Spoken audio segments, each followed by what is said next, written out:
Twin political storms gathered more force today over potential misdeeds at the IRS and the seizure of reporters' phone records. The Attorney General faced questions before the House Judiciary Committee, and the administration came under new criticism. Now, my question isn't about who's going to resign. My question is, who's going to jail over this scandal? House Speaker John Boehner led the way this morning as Republicans stepped up demands for action in the scandal at the Internal Revenue Service. There are laws in place to prevent this type of abuse.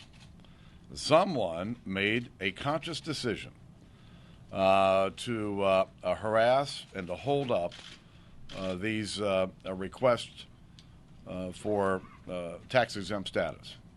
That followed last night's release of a report from the Treasury Department's Inspector General. It found the IRS used inappropriate criteria that identified for review Tea Party and other organizations applying for tax-exempt status based upon their names or policy positions. And there was more. USA Today reported that during the same period, the IRS approved perhaps dozens of applications from similar liberal and progressive groups. Mr. President. On the Senate floor, Republican Minority Leader Mitch McConnell pressed the White House to make sure the IRS cooperates fully with congressional investigations. These allegations are very serious. That there was an effort to bring the power of the federal government to bear on those the administration disagreed with in the middle of a heated national election. It actually could be criminal.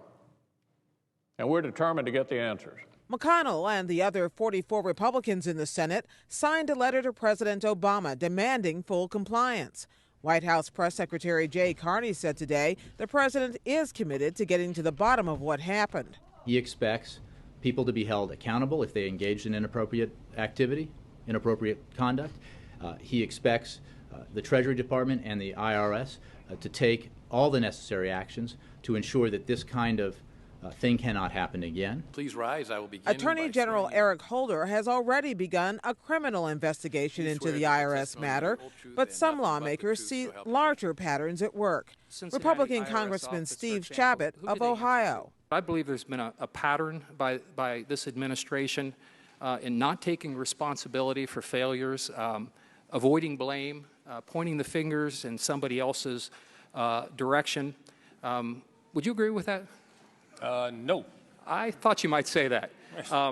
I think a lot of people do, including myself, and I think a lot of members of this committee, and we might be divided, obviously, but these are very significant.